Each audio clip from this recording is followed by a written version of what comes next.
Buenas tardes, concurrida presencia. Muchas gracias por estar con nosotros esta tarde. El Centro León se engalana una vez más para hablar de la buena literatura. A nombre de nuestra presidenta, la doctora María Amalia León, y de Luis Felipe Rodríguez, gerente de programas culturales, les damos la bienvenida. Y nosotros felices de que un proyecto que desde hace casi un año se viene organizando por el profesor Franklin y sus dos contertulios, que a veces estaban convencidos de venir y a veces no estaban muy convencidos de venir. Y cómo hacemos, cuál es la forma la forma mejor que podamos darle a este tipo de tertulia, porque hay mucha información ahí. Pensamos incluso en hacer más de una. Además, el tema lo amerita. Pero vamos a comenzar, como siempre, por el principio. Nosotros queremos agradecer al profesor Franklin Omar y a estos dos jóvenes que hoy nos acompañan por su dedicación. En los análisis que se hicieron de la cantidad de propuestas que habían para los espacios de tertulia y libro, una de las cosas que pesó a favor de esta propuesta fue el hecho de que ustedes llevan muchísimo tiempo investigando este tema específico de la literatura universal y cómo han involucrado además a otras personas en esos estudios. Ellos casi son una tertulia ambulante, junto con el grupo SEMI literario que provoca ese tipo de acciones en las personas. Y entonces, ese solo hecho amerita que se le abran las puertas de esta y de cualquier otra institución. Por eso para nosotros es un regocijo esta tarde tener a estos jóvenes que no obstante su juventud, no voy a decir a pesar de su juventud, sino no obstante su juventud, han dedicado gran parte de su tiempo a estudiar la buena literatura y sobre todo a analizarla, no solo a promoverla, sino a analizarla, interpretarla y compartir con los demás distintas aristas de esas obras de las que ellos nos van a estar hablando esta tarde. Como sé que hay mucha información que dar y una de las cosas que más trabajo nos costó a la hora de organizar cómo se iba a hacer la tertulia era organizar el tiempo. Entonces no vamos a robarle mucho tiempo. Yo le voy a dar la palabra al profesor Franklin Omar, que va a explicar un poco mejor que yo de qué va este proyecto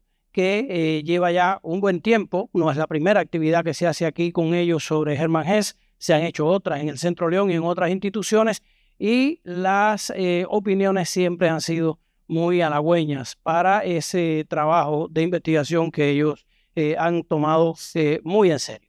Buenas tardes a todos y vamos a disfrutar de este grato reposo de almas, como diría José Martí.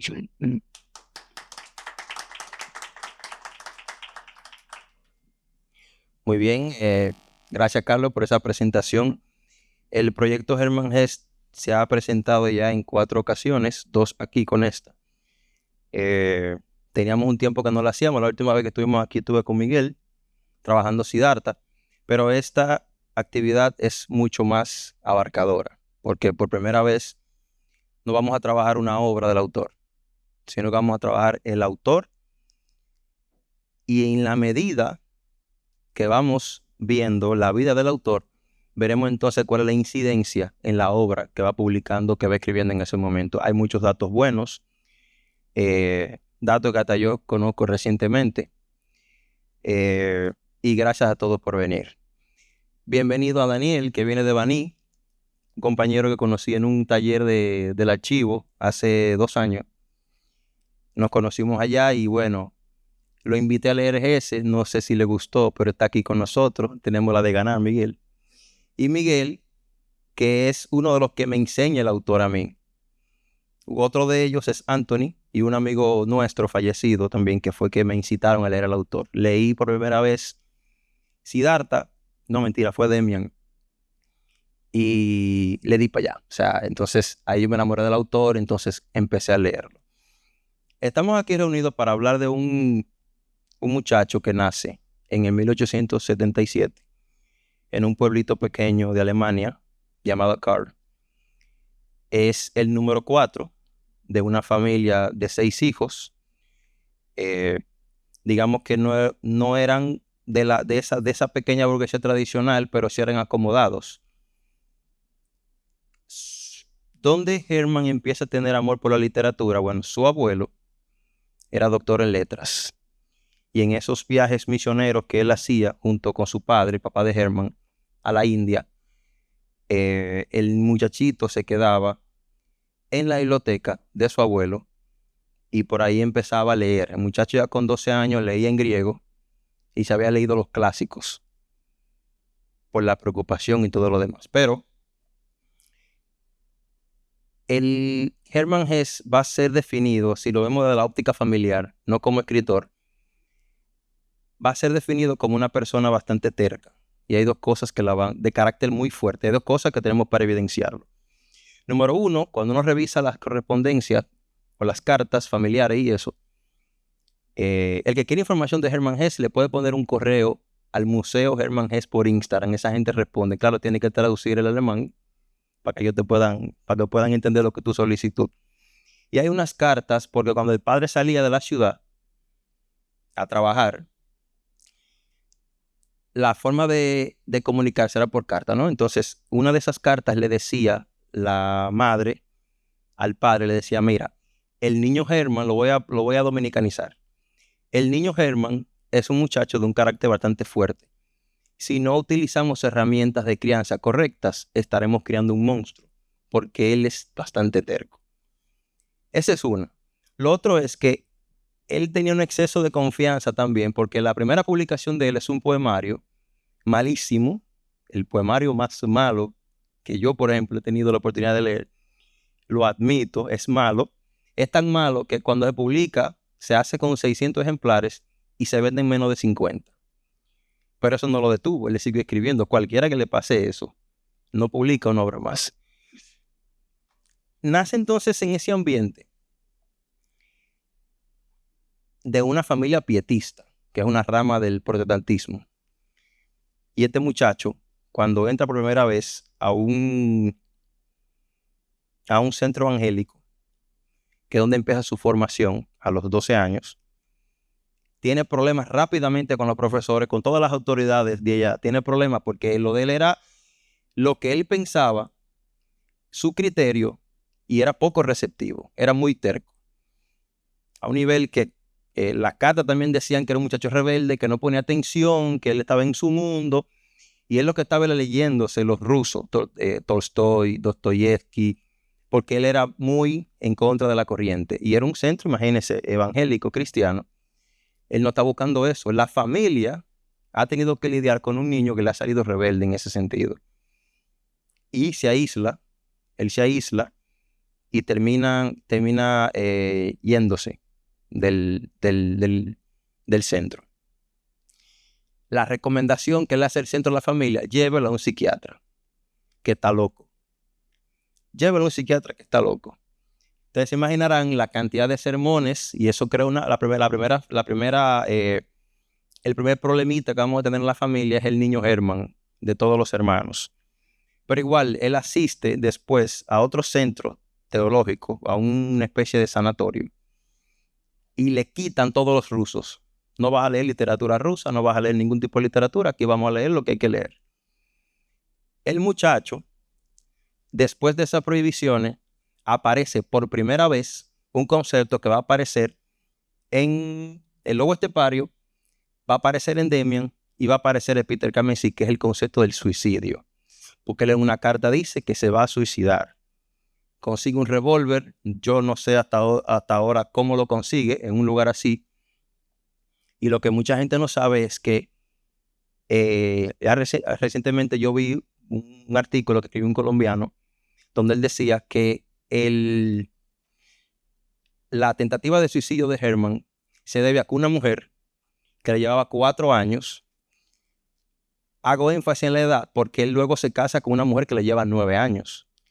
Y cuando uno se lee Demian, él está enamorado de una señora también mucho mayor que él, que es la fijación, que cuando uno se va un poquito al psicoanálisis, tiene que hablar ahí del tema de el complejo de Edipo, porque él tiene problemas con su papá, lo vamos a ver más adelante, y el problema del padre aparece también en Siddhartha. Siddhartha empieza con un problema con el papá, y cuando tú lees Peter Kamency también es un problema con el papá, y en esas novelas hay siempre un trato afable con la madre del protagonista y un problema con el padre. Entonces ahí podemos ir viendo con Herman qué es lo que va sucediendo. Entonces, Peter Kamency, que es la primera obra que tiene Herman registrada, la primera novela, pero hay escritos más viejos. Y cada día yo tengo que ir corrigiendo la lista, porque que yo digo, wow, aparece otra que ahora es más vieja que esta. Porque hay libros que él escribe, hay cosas que él escribe que son más viejas que los libros que se publican primero. Y yo trato de leerlo de manera como cronológica. Y siempre tengo que volver arriba y volver arriba. Yo vi ahora que el primer libro que él hizo es un libro sobre San Francisco de Asís, una novela, que en Peter Kamency sale esa devoción por San Francisco de Asís. Entonces, yo tengo una tesina que se puede comprobar. Y es que para mí, Peter Kamency es la primera parte de Siddhartha. Y te voy a explicar por qué. Ahorita había dicho que que Siddhartha empezaba con un problema con el papá, pero es un problema cultural, ¿verdad que sí? Porque la idea es que esa comunidad en la que se está desenvolviendo, la familia es importante, y en el pietismo también, pero él se fugó. Cuando él se fuga del sanatorio, él pensaba irse, y en el último centro que él estuvo, él logra escapar y se pone a trabajar, y la familia lo amenazaba: si vuelve y te pasa lo mismo, si tú no puedes estar en la sociedad, vamos a meterte de nuevo en un sanatorio. Entonces ahí se va reflejando. Tanto Siddhartha como Peter Kamency, los dos salen de la casa a experimentar. La diferencia es que Siddhartha es un poquito más psicodélico, que es el libro que le va a permitir penetrar en este mundo occidental, porque ese todavía en los 60 no lo conoce nadie. A Hermann Hesse no lo conoce nadie en los 60. Es después, cuando explota la moda hippie, que se empieza a leer en Estados Unidos, y de Estados Unidos tiene un impulso hacia Latinoamérica, y como se está leyendo en Estados Unidos, empezó a leerse en Europa por el tema de la guerra de Vietnam, el tema de la paz y todo aquello. Entonces tenemos que en Peter Kamency y en Siddhartha, esas dos tramas parecidas de un muchacho joven que pelea en la casa, que pelea con el padre y que sale de su comunidad y que renuncia a todo en busca de algo nuevo. Incluso yo me atrevería a decir que en Siddhartha, ya cuando él publica Siddhartha, su padre había muerto, y una de sus lamentaciones era no haber comprendido bien a su papá. Y cuando uno lee Siddhartha, hay un Siddhartha un poquito más dócil con su padre. En Peter Kamency, que el padre estaba vivo, él no era dócil y acababa con él. Y aunque al final hizo un intento por mejorar, o sea, estamos hablando de Peter Kamency, pero yo soy de lo que planteo que ese Peter era él. En cada obra de Hermann Hesse es una situación que él está viviendo. Pero bueno, yo creo que esa parte de las analogías, Miguel, ¿tú crees que haya analogía en la obra de Hesse? ¿Tú crees que...? Pues claro que sí. Saludos. ¿Algunos de los que están aquí han leído alguna ocasión una obra de Hesse? Levanten la mano quien haya leído algo de Hesse. Excelente. Es decir, que estamos ante un público que lo conoce.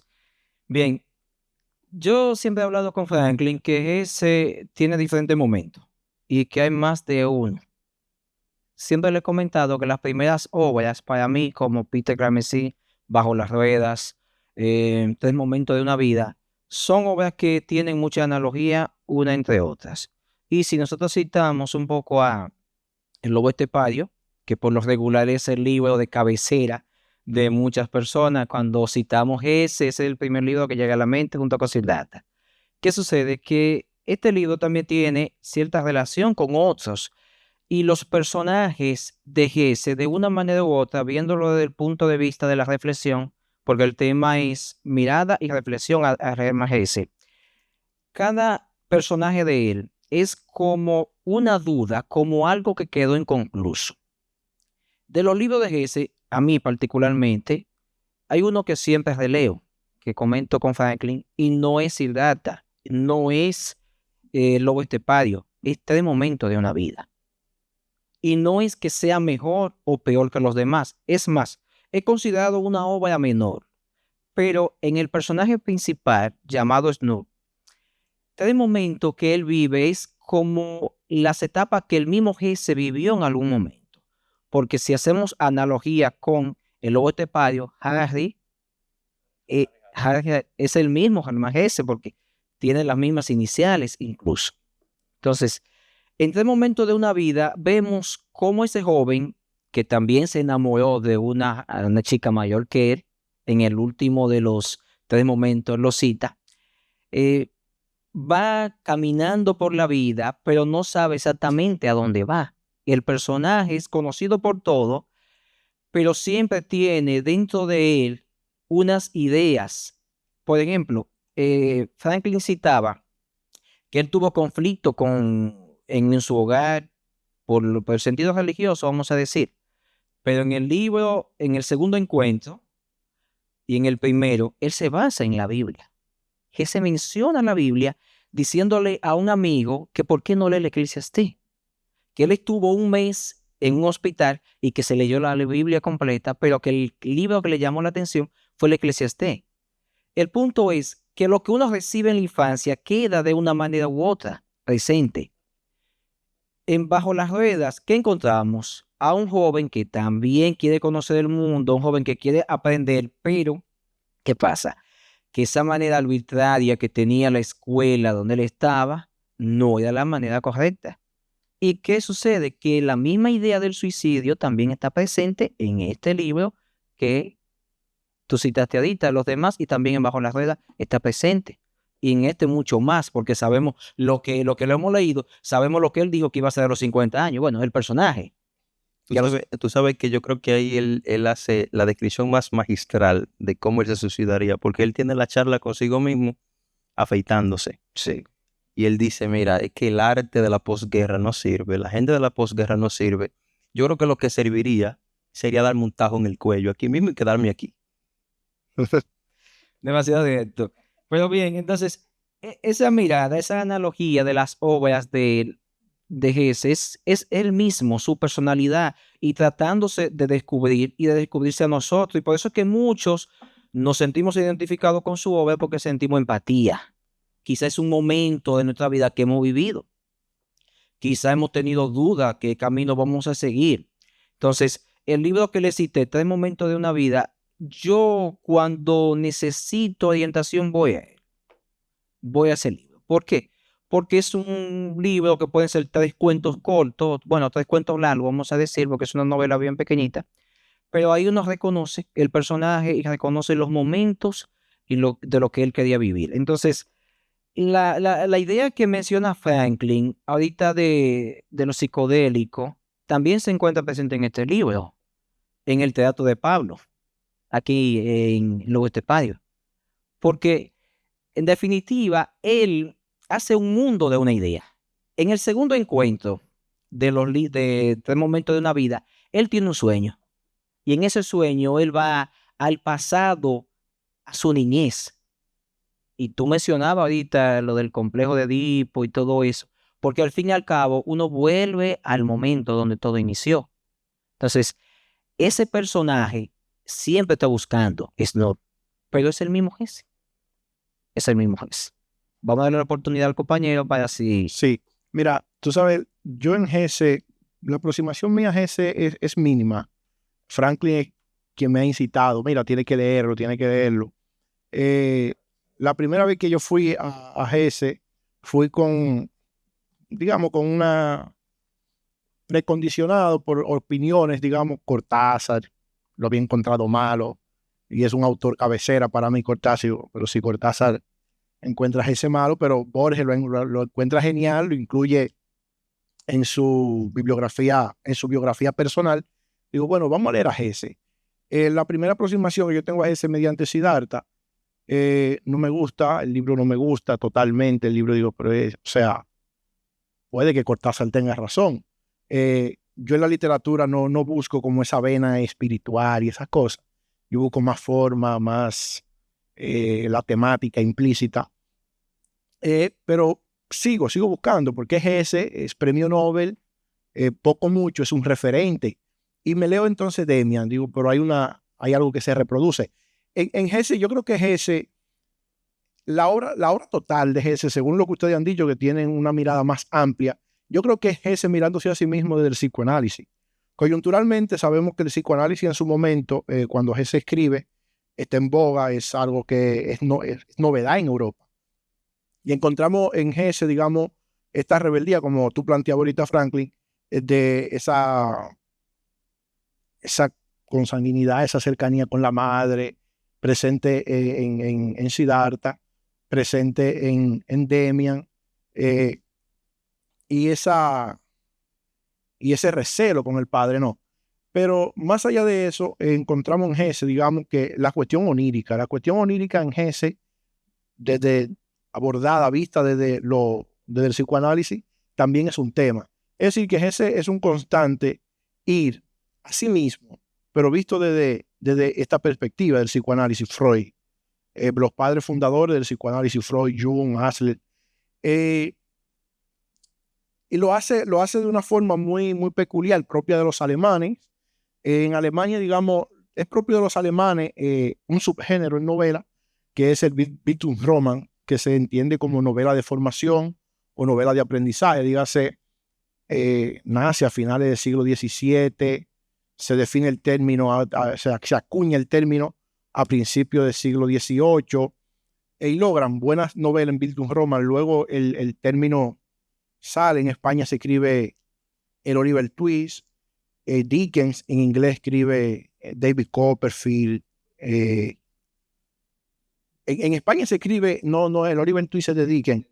En España se escribe el Lazarillo de Tormes, que es anónimo. Entonces Dickens explota, digamos, es recurrente en Dickens la presencia de los niños, la pequeña Dorry, la evolución de David Copperfield, el mismo Oliver Twist.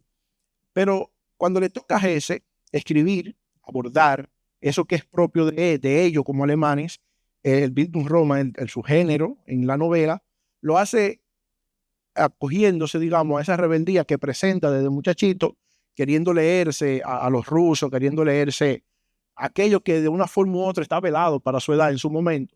Los genios de la literatura siempre aparecen así de muchachito, queriendo leer lo que no le dejan. Rulfo de jovencito, mientras la iglesia incautaba libros, la lectura que no estaban abiertas al público, un momento el sacerdote tiene que recoger los libros para irse y deja los libros guardados donde la abuela de Rulfo, y Rulfo se esconde con los libros y dice, oye, por aquí estaba Dumas, estaban los grandes de la literatura universal, y es la cercanía que tienen. Yo entiendo que eso es lo que está en Hesse, digamos, esa rebeldía. Pero esa rebeldía hace que Hesse se vincule a principios del siglo XX, a lo que es auge en literatura, que es el modernismo. El modernismo viene de finales de 19, principios de 20. Y el modernismo viene a romper lo decimonónico, lo establecido, lo consecutivo. Digamos que, tomando en cuenta el mismo Bildungsroman, Dickens lo explota. Escribe voluminosas novelas. David Copperfield, 1000 páginas. Pequeña Dorry, 1000 páginas. Oliver Twist, 700 páginas. Historia de vida de personajes. Sin embargo, ¿qué hace Hesse? Hesse toma temas y esos temas lo aborda desde lo que en el momento se da: psicoanálisis, disrupción en el tiempo, poesía en la narración, lo onírico muy presente en el sueño. Los personajes son muy psicológicos, más que un muchacho que nace y tiene vicisitudes y crece y se casa y estas cuestiones. Él busca temas para abordar eso, es decir, pone énfasis, o sea, él crece, pero hay una cuestión, es un joven. Anteriormente al siglo XX, decir joven era encasillar a un muchacho en que cuando está en una edad adecuada está apto para casarse. Aquí no, aquí un joven, antes que casarse, una muchachita que se hace señorita y se presenta a la sociedad, o un muchacho que hay que buscarlo para que case y engendre y produzca, digamos. Aquí hay algo que late, aquí hay algo. ¿Por qué ese muchacho? ¿Qué piensa ese muchacho? ¿Cómo se forma? ¿Qué pulsiones se dan en él? Vamos a reflexionar filosóficamente de estas cuestiones y vamos a hacer otra literatura. Por eso es que ese sobresale, digamos, dentro de la literatura alemana. Tienen 8 o 9 premios Nobel y entra Hesse en ello. Entra Hesse y es parte de una corriente que se da en toda Europa y se da también en América, el modernismo, con grandes referentes. Cuando tú piensas en modernismo, piensa en Joyce, piensa en Virginia Woolf, piensa en Rilke, piensa en Faulkner en Estados Unidos, piensa en tantos. Tú dices, bueno, dentro de esta misma corriente entra Hesse, o sea, no es un abarqueche. Sí. Tú mencionabas ahorita acerca de que las obras de Hesse son una mirada hacia sí mismo. Yo creo que la creación de Demian es la explicación que hay que tener para eso. Porque él se casa con Mia, la que tenemos aquí atrás, que es con la que va a tener sus 3 hijos. Pero él es alemán. En ese entonces, ser alemán y no apoyar la guerra, estamos en la Primera Guerra Mundial. Entonces era una contradicción. Y Hermann Hesse va a tener su primera gran crisis. A Hermann Hesse le dejan de comprar los libros. Él no hizo una especialidad en nada, o sea, él no tiene un título universitario, nada. Él se dedicó full al periodismo. Y él, para poder defenderse, se iba de carta a carta con todos los periodistas del país. Pero no solamente en esa Alemania, también la Alemania nazi fue declarado enemigo de la patria, porque luego se hace ciudadano suizo. Pero él se casa con esta señora, empieza a tener una familia, y cuando empieza a entrar la malaria a la casa, porque la gente no le está comprando los libros, entonces él se enferma otra vez de la cabeza. Su esposa también, Mia, también hace su crisis, y el primer niño, Hugo, también se enferma. Y no obstante, su papá muere. Y ahí es donde empieza a hacer su primera crisis con relación al padre, porque entonces empieza a trabajar en la culpa. O sea, y él en un poema lo dice a sí mismo, o sea, que me lamento mucho no haber sido tan duro con él. Y cuando yo vi ese poema, yo me fui directo a Peter Kamenzi, porque él lo dice en una parte del libro. Creo que he sido muy fuerte con mi padre. Entonces, para esta crisis familiar, a él, la familia se separa. Él vuelve de nuevo a estar solo. Y fíjate que vuelve a tratamientos, se somete a medicina, y la medicina que está tomando le va a generar a él muchos sueños extraños.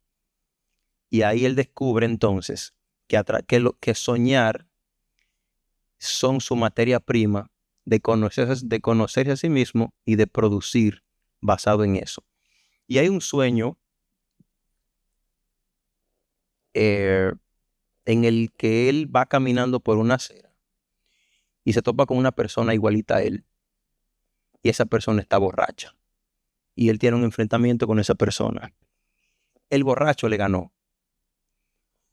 Y cuando uno hace eso es psicoanálisis. Ya Jung está hablando de la dualidad en ese momento con los pequeños ensayitos, la dualidad, el yo y el otro yo, o el consciente o el inconsciente, o el subconsciente. Y esa otra persona que aún estando en su peor momento le gana a él, dice mucho de él mismo. Y cuando él despierta, se dice que él empieza a escribir una obra. Y él agarraba los mismos, fíjate que cuando uno lee el Lobo Estepario, la obra empieza entrando a un cuarto, que hay un desorden, papeles por allá, papeles por acá. Esa era la vida de él. Si no es después, hasta mayor de edad, que él se empieza a organizar. Y en las cartas que le enviaban los periodistas, acabando con él, agarraba la parte de atrás y empezó a escribir Demian. En todas esas cartas, en la parte de atrás. Como una respuesta, que yo no me voy a estresar con la gente, yo voy a escribir de lo que estoy soñando. Cuando él presenta a Demian a la editora, no pone que el autor es Hermann Hesse. El autor es Emile Sinclair. O sea que Emile Sinclair y Demian es el mismo. Y de hace un tiempo para acá, yo he venido escuchando a gente diciendo que hay rasgos homosexuales. Y tú dices, pues, ¿yo dónde están sacando esta vaina? Porque no conocen esa parte de la obra.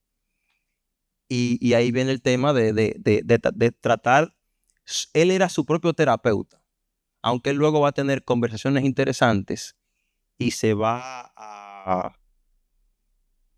codear con psicólogos grandes de la época.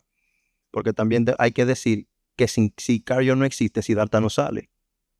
Porque las otras crisis después.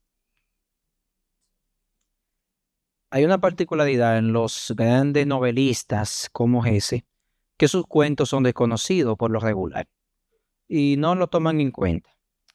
Pero hay un cuento llamado Sueño de flauta que ejemplifica mucho de lo que Franklin dice. El cuento comienza de esta manera. Toma esta flauta de hueso, dijo mi padre, y ve por el mundo, y así ganará notoriedad. Y él dice, él mismo haciendo una explicación, que su padre sabía poco de música, que era un erudito y que no sabía cómo se manejaba el mundo. Ahí encontramos de nuevo la analogía del padre, es decir, esa idea de nuevo va y la busca en ese cuento, Sueño de flauta, que es bien cortitito. ¿Qué pasa? Que los cuentos en Hesse uno tiende a dejarlo a un lado porque hay obras como El Lobo Estepario que vuelven de una manera, yo lo veo así, lo he visto así, a sus cuentos. Ejemplo, en la parte final de este libro, El Lobo Estepario, él vuelve de nuevo a su infancia cuando ve un letrero en un teatro mágico, ahí seguimos con lo psicodélico, que dice, todas las muchachas son tuyas. Y se recuerda de cada una de las chicas de las que él se enamoró. Y menciona una llamada Rosa, una llamada Lisbeth, y así por el estilo. Y dice que fulana y fulana no fue mía, y así por el estilo. Y llega el momento en la que él dice que sí, que en verdad amó, pero vuelve a tener 15 años, en el libro dice, y volví a una tarde de domingo cuando yo tenía 15 años, es decir, 35 años atrás, porque en ese momento está el personaje con 50 años. Recuerden que él dijo que a los 50 años ya iba a terminar su vida. Entonces él volvió de nuevo a ese momento en el cual quizás no pudo estar con la chica que amaba, porque dejó eso en el pasado. Entonces, esa idea siempre va a surgir en cada uno de sus libros. Y no solo aquí, porque si nosotros buscamos a Siddhartha, que ya hemos hablado de él antes, Kamala es una mujer que, aunque en el libro no dice que sea mayor de edad que él, explícitamente, pero se sobreentiende que sí, que ella tiene más edad que él y como que lo enseña. Sí, exacto. Entonces él busca eso, siempre busca la experiencia y busca conocer, y esa curiosidad la encontramos en todos los personajes, y por eso es que en los 60, como Franklin decía, Hesse cayó también en Estados Unidos y en otros países y en Europa también, aparte de Alemania, en otros países. Por lo mismo, por la búsqueda, porque nosotros siempre estamos buscando, a pesar de que Hesse dice que él ya no busca en los libros. El personaje dice que ya no busca en los libros, sino que busca dentro de sí, en sí mismo, porque ya no tiene que buscar afuera, sino que tiene dentro lo que él andaba buscando. Así que esas ideas de la búsqueda, para mí es de lo principal. Esa idea que tú planteas de la obra en Hesse, que conversa con los cuentos, suele ser novedosa en la cuestión, en literatura, porque son autores que se valen, crean su propio mundo y ese mundo lo explotan. Vuelven constantemente a eso. Es más fácil para mí, yo siempre he intuido como más fácil tomar temas y escribir cosas variadas, diferentes. Es decir, el campo es mayor. Muy diferente a que tú creas un microcosmo personal. Tú dices, bueno, de aquí yo voy a sacar todo. Por eso son autores, digamos, ese yo decidí seguirlo leyendo por ustedes, por esta misma cuestión, porque dije, bueno, ese lo hace. Y yo sigo autores, mis autores de cabecera prácticamente vuelven o tienen esta constante de que se crean su pequeño cosmos y vuelven constantemente ese cosmos, lo abordan desde matices diferentes. Faulkner, por ejemplo, es uno de mis autores de cabecera, crea un condado y en ese condado ubica a todos sus personajes y todo lo saca de un condado. En cuanto a lo que tú decías del pacifismo y el nombre de Emile Sinclair, anteriormente tú habías dicho de que Hesse escribe cosas a las que tú siempre vuelves y dices, pero esto antecede a este escrito que ya yo leí, que pensé que era el primero. Mientras Hesse fue periodista, muchos de los artículos que Hesse firmó lo hizo con el seudónimo de Emile Sinclair. Y él escribe en un momento de que ese nombre le es muy tierno, porque alude, él el seudónimo lo toma de un señor que fue amigo de Hölderlin durante estuvo en Humboldt y se llamaba Isaac von Sinclair. Ese von Sinclair que él menciona ahí es el seudónimo que él toma. Él toma el nombre de Emile y le da el Sinclair y escribe artículos pacifistas contra la Primera Guerra Mundial y luego cuando escribe entonces Demian lo presenta justamente con el seudónimo de Emile Sinclair, es decir, porque constantemente lo uso para artículos periodísticos, lo presento en novela. En cuanto a la Primera Guerra Mundial, cuando Hesse escribe Demian, en el caso de Demian, lo escribe en el 19. Hesse escribe en Demian en el 19, ya la guerra ha terminado en el 18. Pero si tú te fijas, la visión con la que, porque está la guerra como tal, está en Demian. Si tú te fijas, la visión de Hesse es antipacifista y más que antipacifista, tiene en la guerra como algo poco fructífero en el sentido de que no cambia nada. Y ese es letal, visceral cuando critica la guerra y en la guerra critica también la Revolución Rusa. Él dice en un momento, me voy a permitir citar aquí, dice que presiento Demian hablando, el personaje de Demian, luego de soñar con la guerra, cuando el libro aborda, creo que en el penúltimo capítulo, que habla sobre la lucha de Jacob, que sueña que hay muros. Dice, presiento graves conflictos, vendrán pronto, naturalmente no mejorarán el mundo. Que los obreros maten a los empresarios o que Rusia y Alemania disparen una sobre otra, nada alterará la situación, solo cambiarán los dueños. Esa simpleza, si tú la adecuas al momento en el que Hesse la escribe, tú dices, bueno, eso es antipacifista, es un sujeto con poca fe en lo que coyunturalmente se está dando a principios de este siglo. Es decir, que más que literatura, historia, Bildungsroman y demás, en Hesse hay una crítica social, una crítica a una época, una crítica a una constante histórica propiamente del ser humano, que es la guerra. ¿Por qué? ¿Qué buscamos con la guerra? ¿Qué se da? ¿Qué conseguimos con la guerra? Pero bueno, la guerra a él lo deja totalmente loco. Le termina un matrimonio literalmente. Y si nos fijamos, el primer libro que habla del fracaso del matrimonio es El Lobo Estepario. Y justamente 3 años antes él había terminado su primer matrimonio. Y cuando uno lee El Lobo Estepario, ahí uno se da cuenta que él está más roto que nunca. Porque él está sufriendo, primero, una crisis familiar y que no le hizo duelo. Él contrajo matrimonio con Ruth en ese momento, en el 24. Y él no le hizo ningún tipo de duelo. Y salió El Lobo Estepario en el 27, creo que fue, que se publicó. Que esa es una parte también que hay que tomar en consideración. Que si nos fijamos que los libros de Hesse, mientras más críticos se vuelven, él va a ser más leído. Yo tengo una pregunta, Miguel, para ti específicamente. Porque yo dije al principio que quien me pone a leer Hermann Hesse son Anthony, Miguel y Omar. Pero yo quiero hacer la pregunta a Miguel, que ¿cuál es esa obra de Hermann Hesse en la que no podemos terminar sin tú decirle a las personas que deben leerla? O a la que tú siempre vuelves. Bien, no, quizás sí, quizás no. Bien, el primer libro que yo leí de Hermann Hesse fue Siddhartha. ¿Qué pasa? Hay momentos que uno lee un libro y dice, voy a leer todos los libros de ese autor. ¿Le ha pasado? Sí.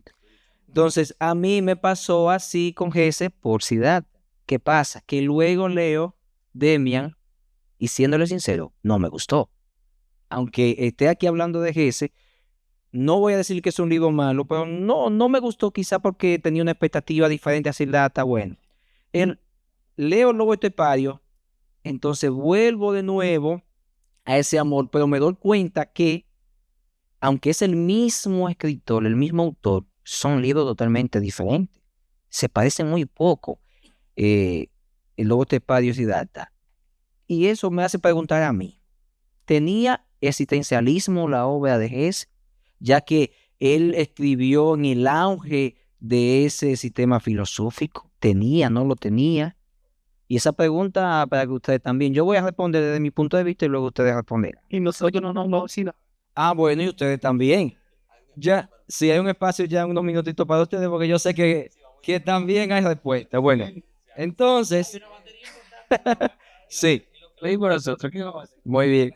Ahora, en un minuto termino mi parte para ceder y luego si hay que responder, bien. Vale. La obra que yo siempre vuelvo es Siddhartha. Aunque ahorita al principio mencioné a 3 momentos de una vida, sí lo mencioné porque me gusta y porque es un libro que a mí me hace empatía, pero puede que a otros no. Pero la mayoría de personas, exceptuando a Daniel, le ha hecho empatía a Siddhartha. Y por eso recomiendo que vayan a ese primero. Si no lo han leído, Siddhartha. Y luego van checando los demás. Bien, de mi parte he terminado. No sé si ustedes quieren decir algo para la audiencia. Espérate. Un minuto para... Vamos a socializar con la gente después que terminemos, porque no podemos cerrar hablando de él sin hay un dato que hay que decirlo. Hermann Hesse era un enemigo oficial del nazismo. Sí. Oficial del nazismo. Y él era de esa gente que ocultaba a los refugiados y los judíos. Y hay algo que para mí es catastrófico, porque su editor era judío y la Alemania nazi se lo lleva, pero junto con él se lleva todos los escritos que Hermann Hesse le había confiado. No aparecieron más. Quizás su obra, su gran obra, se fue en ese paquete. Uno nunca sabe, porque se fueron varios libros y no aparecieron más, libros que se le habían entregado. Su última esposa es Ninon y es con la que va a morir.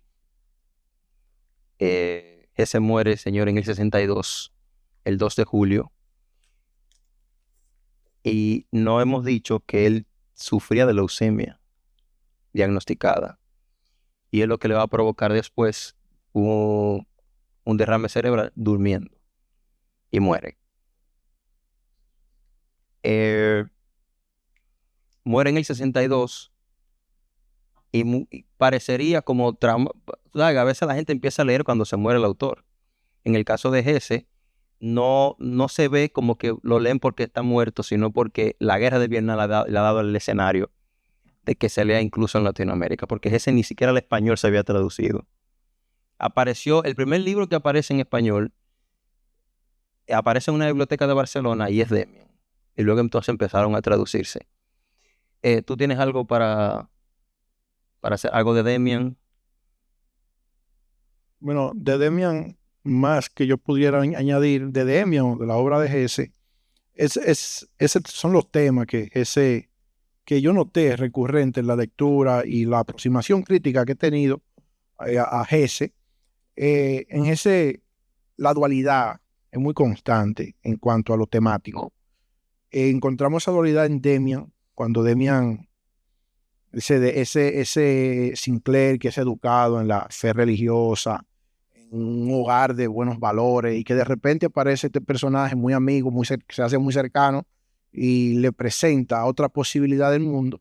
Esa dualidad que se traduce a realidad, a algo palpable, comienza a latir, digamos, dentro del personaje, y ahí que la novela toma ese matiz, digamos, más filosófico, más introspectivo, más de vanguardia en el momento, porque el muchacho aparece en muchas ocasiones haciendo monólogos. Esa dualidad aparece también en el lobo estepario, donde Harry Haley como late lo vil, lo noble, lo bueno, la maldad. Ese doble que Stevenson retrata muy bien en el Dr. Jekyll y el Mr. Hyde, es igual de constante en Hesse. La constante referencia a lo bíblico. Yo ahorita hablaba de que Hesse en un momento lee la Biblia y recomienda el Eclesiastés. En Demian aparecen alusiones y propiamente dicho capítulos como tal, que son referencia pura a situaciones bíblicas. Por ejemplo, la Caín y Abel. Hay un capítulo dedicado exclusivamente a Caín y Abel. Hay un capítulo donde él, para hablar de la guerra que se viene sobre un mundo que va en decadencia, lo retrata mediante la lucha de Jacob. Alude cuando se pierde Sinclair, alude a regresar a la casa como el hijo pródigo. Es decir, hay una constante referencia bíblica en ese que lo noté y seguí ya en Siddhartha. En lo formal, lo que más pondera en Hesse es lo poético en ciertas de sus novelas, y el Bildungsroman se vale mucho de esa forma, tomar muchachos para narrar su vida. Siddhartha, Demian y Bajo la Rueda. Bajo la Rueda es letal. Esa novela es una crítica a un sistema educativo que irónicamente es nuestro sistema educativo todavía. Es nuestro sistema educativo que no nos sobrecarga de cosas. Y ese en Bajo la Rueda presenta, digamos, que una disyuntiva cruel, digamos que o eres bueno en los estudios, es decir, vas a ser bueno en los estudios. Si fracasas, la sociedad no te quiere, pero vas a ser bueno ¿a costa de qué? A costa de sacrificar una edad preciosa, digamos, por sobrecargarte con cuestiones académicas. Es brutal.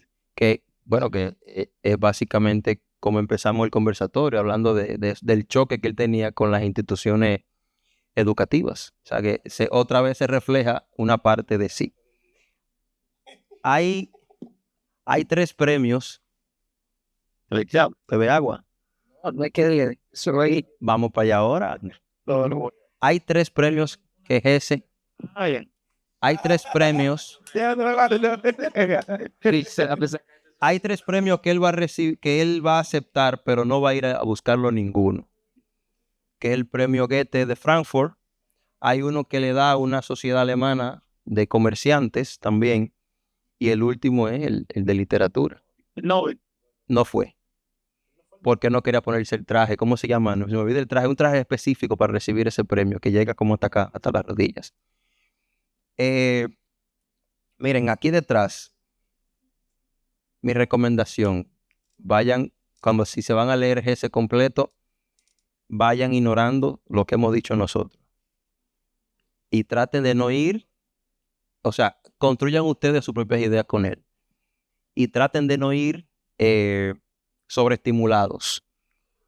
Porque yo empecé leyendo su gran obra, una de sus 3 grandes obras, y cuando me fui a los inicios de Hesse, yo te llamé y creo que te escribí a ti. Dije, mira, acabo de leer ¿Cuáles son sus 1 hora después de medianoche y tengo un malestar que duré 3 semanas sin querer leer, porque me llegó una decepción tan grande de lo malo que fue ese libro. Pero léalo ustedes a ver qué tal.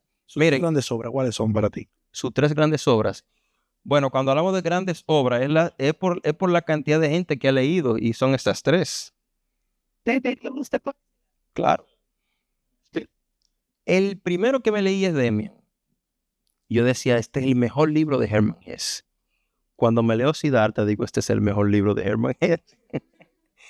Y cuando me leo Estepario, me lo leí en una Semana Santa, la Semana Santa del 2020, en pandemia. Entonces yo dije, este es el mejor libro de Hermann Hesse.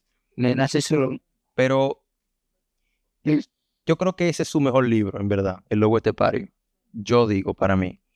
Pero el libro que más me ha dado herramientas para vivir es Siddhartha. O sea, es el libro al que yo siempre vuelvo y es el que más he leído. Me lo he leído como casi 5 veces ya.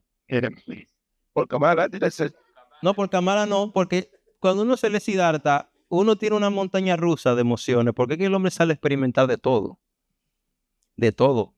Y ahí trabaja, bueno, no de todo, pero lo que él se permitió expresar, claro que sí.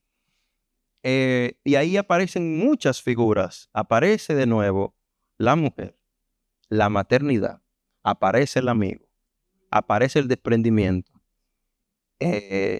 Al final él termina siendo padre. Y un padre desprendido. Y adivina qué. Yo creo que él ahí quiso hablar de su propio padre al final. Entonces, ya yo respondí mi pregunta. Ahora el público. Pregunta para nosotros, o si quiere compartir cuál es la obra que más Jason. No, eso pasa cuando no ponen atención. Yo iba a hablar, Si es una lista de preguntas, va. que venga, él aquí, ya. Bueno, Y tenemos 4 personas que vinieron por la rifa. Sí, Y yo, y 3 grandes premios mencionan, entonces, bueno. ¿cuál es tu nombre? Te voy a mandar 3 en 1. Faustino te lo entrega. ¿Tú la conoces? Sí. Ok, está bien. No físico. Vamos a regalarle el tomo 2 de la edición de Six Barrel. Sí. Bueno, primero iniciar. Ya no hay más libros, ¿eh? Ok. Felicitándolo a los 3. Creo que no dejan ver a un autor conocido en el mundo de la literatura, pero desconocido en sus obras. Como decía Miguel, quizás conocemos a Hesse por El Lobo Estepario o Demian. Siddhartha, Franklin dice que es de la más conocida, pero como acabo de decir, en el mundo en cuanto a sus obras, Siddhartha pasa desapercibida. Algo que mencionó Daniel, ¿verdad? Daniel, es que yo, por ejemplo, recientemente me leí Bajo las Ruedas y de los 4 libros que quizás he leído de Hersh, es que yo veo esa posibilidad en sus escrituras, esa posibilidad de ver ese mundo diferente, o sea, esa búsqueda de otras cosas.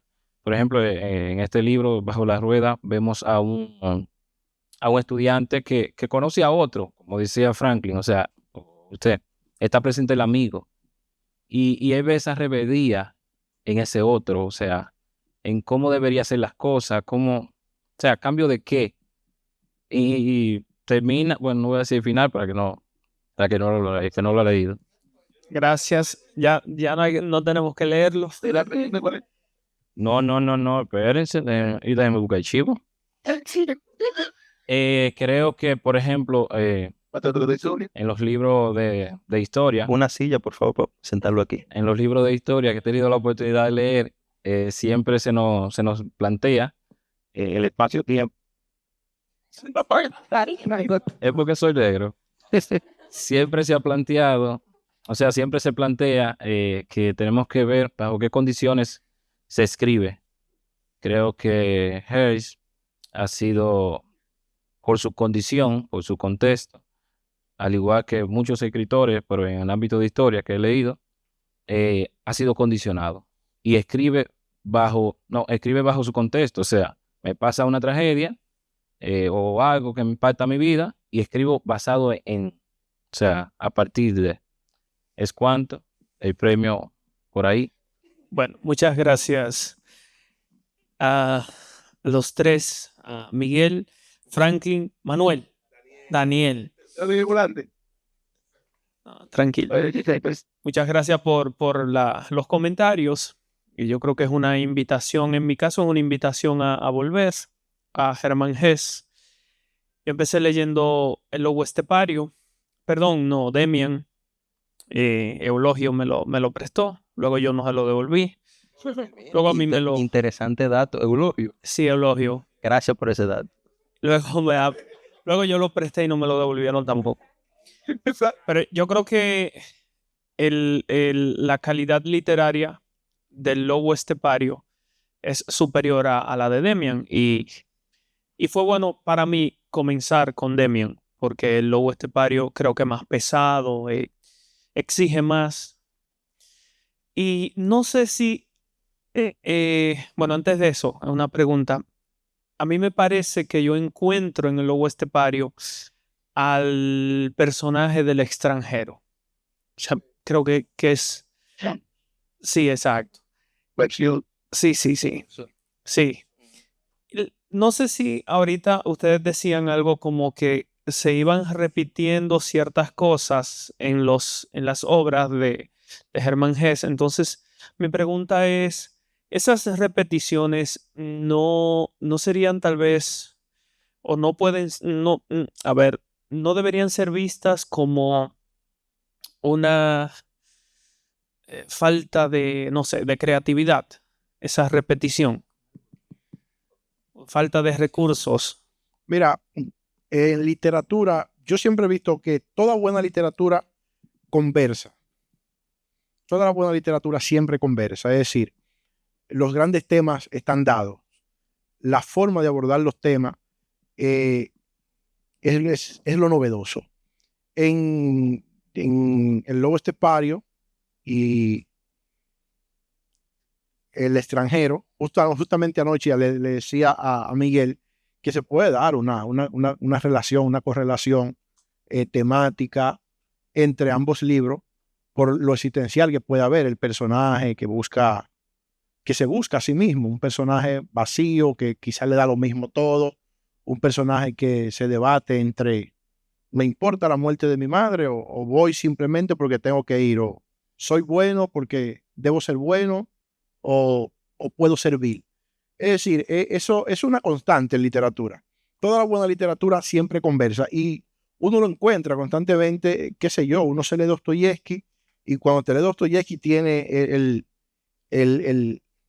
lo total del existencialismo en la obra de Dostoyevsky y comienza a leerte, digamos que en este caso Hesse o Camus, Kierkegaard o cualquier otro, tú dices, pero está dado en Dostoyevsky. Es decir, es una constante eso en literatura. Mira, nosotros, para seguir esa misma línea, no sé si tú vas a decir algo al respecto.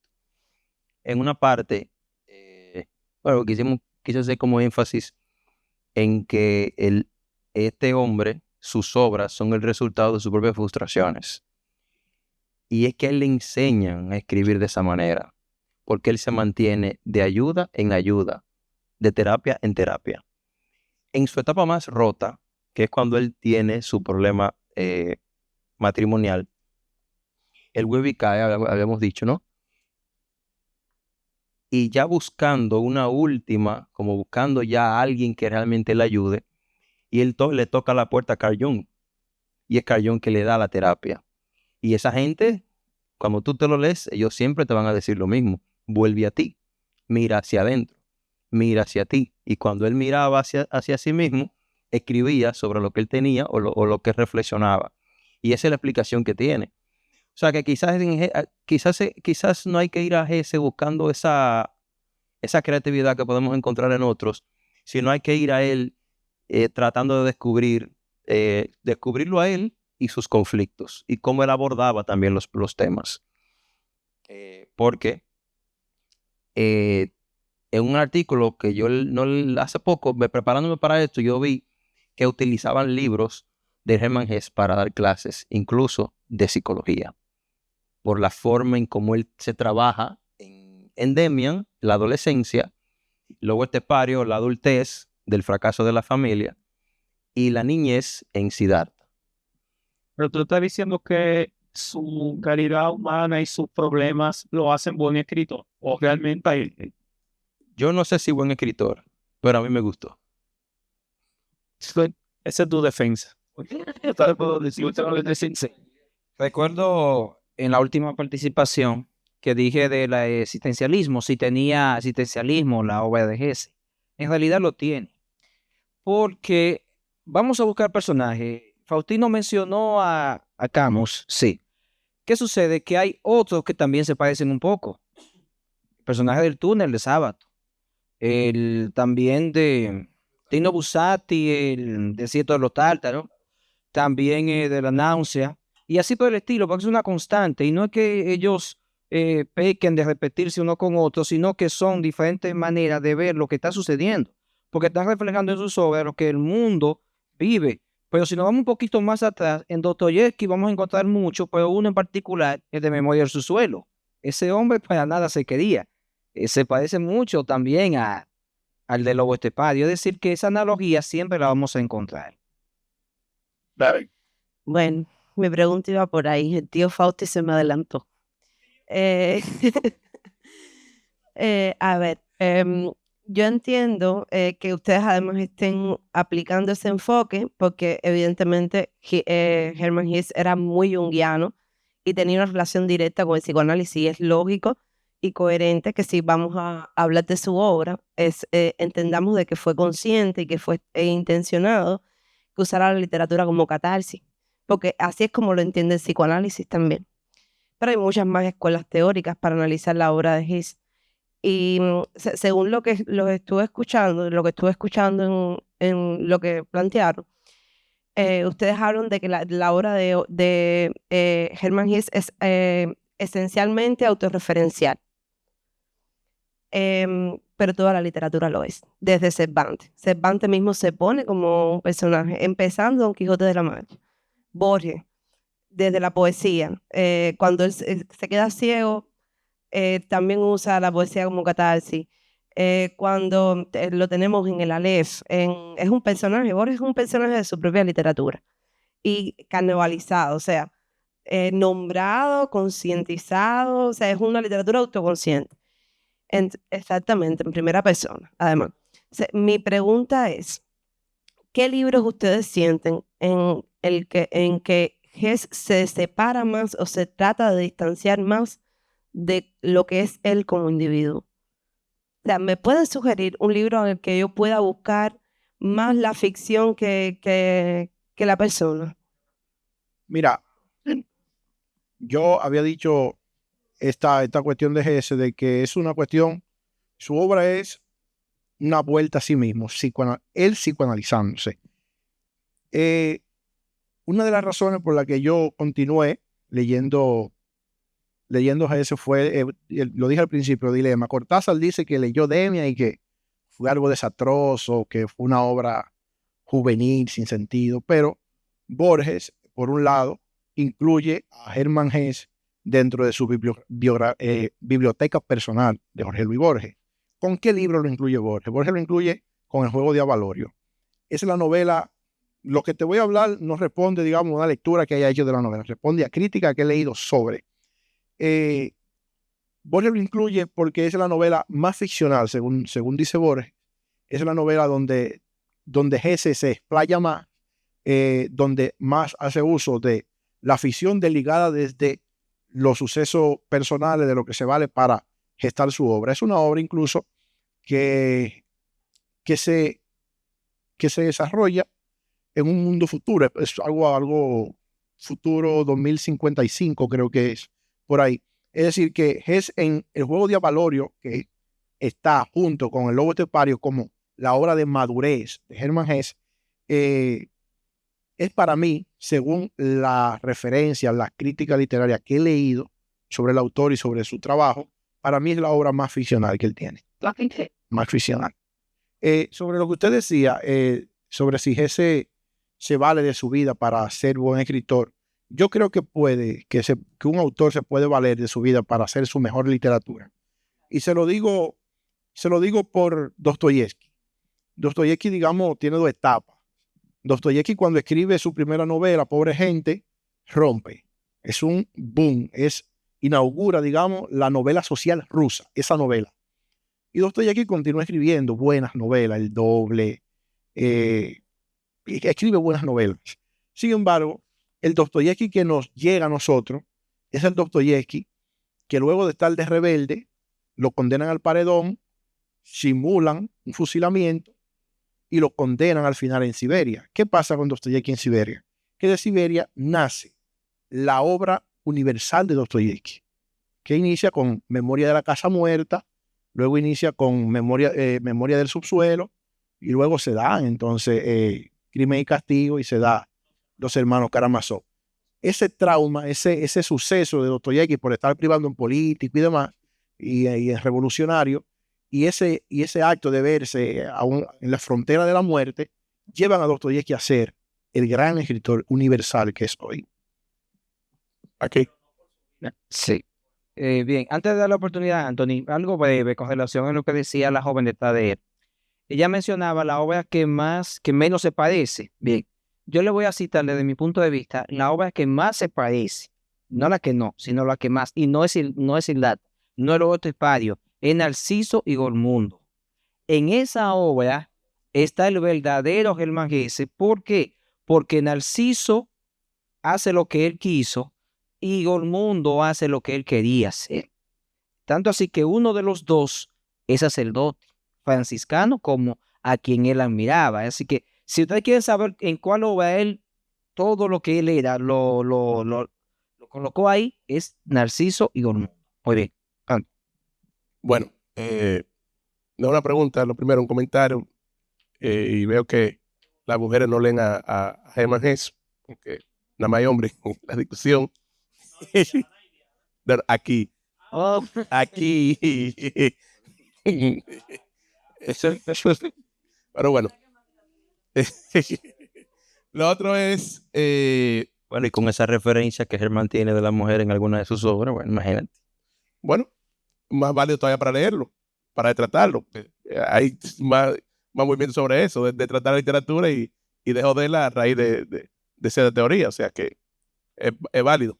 La parte que Faustino hablaba, yo creo que una de las cosas que uno hace cuando lee es que cada quien trata de entrarse en la literatura, primero desde su formación y de segundo desde la perspectiva que maneja. O sea, posiblemente Faustino cuando vaya a leer un libro ve el embellecimiento, la prosa, qué sé yo, la técnica, el estilo y si a primera eso no si hay está, descortesía verbal y todo eso. No, si en primera instancia eso no está, yo estoy seguro que antes de terminar la lectura ya tiene un juicio, porque hay elementos que él dice, oye, esto está mal. O sea, aunque tenga buen contenido, la forma de presentarse, la manera de escribir, quizá le choque. Entonces, a nosotros nos enseñaron en historia que la literatura se toma para ver el contexto, como dijo Gerson. O sea, más que el embellecimiento, más que la imaginación, más que la buena prosa, o más que la manera de escribir, uno busca en el autor, o sea, qué relación tiene con el momento en que está escribiendo. Y posiblemente eso es lo que engancha. Y, por ejemplo, yo siempre he tenido una lucha constante con los valores religiosos, y a una persona que yo estimo mucho, lo primero que yo le regalo es Siddhartha, toma, mátate tú mismo. Y de ahí en adelante te da lo que tienes con tu vida. No joda. Entonces, creo que eso hay que verlo en ese momento. El momento del existencialismo es un momento de una crítica a unos valores que están establecidos, ver el mundo de otras cosas, y no me importa lo que a otros le importa. O sea, yo tengo mi propio mundo, yo vivo mi propio mundo, y desde ahí partiendo, o sea, que Hermann Hesse se puede poner en ese periodo de guerra y de posguerra y ver qué cosas están en el momento. Y, obviamente, tomando lo que él tiene, la herramienta que tiene, pues va a explicar ese mundo como él lo ve, como él lo comprende, como él lo entiende. Y después de ahí, la valoración es, bueno, la hace uno. Y la valoración la va a hacer, repito, en base a la formación que uno tiene. O sea, yo soy especialista en esto, bueno, yo lo veo desde esta óptica. Posiblemente, y creo que cada quien presenta. Entonces, a nosotros nos corresponde, a quien le interese la obra, a quien le interese el autor, analizarlo. Si te gustó, bueno, te gustó, si no te gustó, bueno, también es válido. O sea, creo que son elementos que uno tiene. O sea, que hay un punto donde... Que te guste una obra no quiere decir que sea No, no. Que yo dije que cada quien lo ve de su... No, es que cada quien lo ve de su punto de vista. O sea, lo que es bueno para ti no lo va a ser para mí, porque tú le vas, en el caso tuyo, tú eres maestro de literatura, yo soy profesor de historia. O sea, yo voy a ver la obra del tema que trata, y aunque sea mala, el tema histórico lo trata bien, bueno, a mí me interesa el tema histórico. Hay una parte de Siddhartha en la que él se encuentra con Buda y Buda viene a decirle como una especie de, mira, esta es la vida que debes seguir, esta es la cosa que tienes que ver y esto es lo que tú tienes que perseguir. Y Siddhartha le dice a sí mismo, mira, mijo, es que esa es la experiencia tuya. Si te funciona, adelante. Pero a mí déjame seguir con la experiencia mía. Y cuando finalizamos, creo que un punto que habíamos dicho, ¿no? Y es que si van a Gese, vayan ignorando lo que hemos dicho nosotros. Descubran ustedes lo que le vayan a descubrir. Porque esta visión que traímos aquí es parte de un estudio, ¿no? Investigando y llegué. Yo cuando leí Lobo Estepario, yo lo identifiqué de una vez y escribí un ensayito que hay que publicarlo de nuevo. Sí, porque que no, la página se cayó y volvió y subió. Y es ahí donde yo digo es que este hombre en cada obra que tiene, y mire, esa pregunta se me hizo muy difícil, buscar una obra en la que él no esté o que no represente alguna etapa de su vida. Sí, claro, sobre todo esa parte que ustedes abordaban del contexto, porque el psicoanálisis, señores, el tema de la dualidad y de mirarse hacia adentro, en un contexto de guerra y posguerra, como dice Anthony, es que esa es la moda. Y si lo que le dicen a él, para que tú te puedas salir de ese hoyo constante, es escribir sobre eso, a mí me funcionó. Leerlo me ha funcionado. Me ha dado herramientas y yo creo que esa es la función de la literatura, ¿no? Buenas. Cuando yo veo una caja de herramientas, yo cojo la herramienta que me funciona. Buenas tardes a todos y a todas aquí presentes. Gracias, Franklin. Gracias, Miguel y Daniel, por estar aquí presente y presentarnos a este autor y sus reflexiones. No es una pregunta, es un comentario.